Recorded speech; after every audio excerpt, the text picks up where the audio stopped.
रमजान की आमद पर 10,000 रुपए कैश, आवाम के लिए बड़ी खबर आ गई। रमजानुल मुबारक में आवाम को 10,000 रुपए कैश देने का ऐलान कर दिया गया। घर के दरवाजे पर 10,000 रुपए फराहम किए जाएंगे। तफसीलात के मुताबिक पंजाब के मुस्तहिक 30 लाख खानदानों के लिए रमजान पैकेज के तहत 30 अरब रुपए जारी कर दिए गए।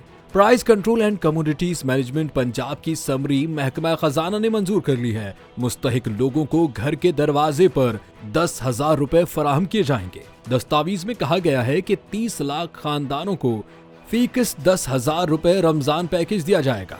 बैंक ऑफ पंजाब फी खानदान पे ऑर्डर पाकिस्तान पोस्ट के जरिए घर घर तकसीम करेगा।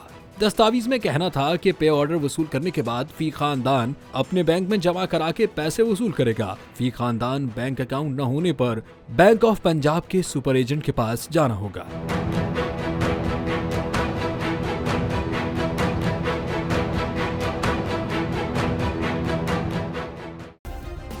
सब्सक्राइब करें और बेल दबाएं ताकि कोई खबर रह न जाए।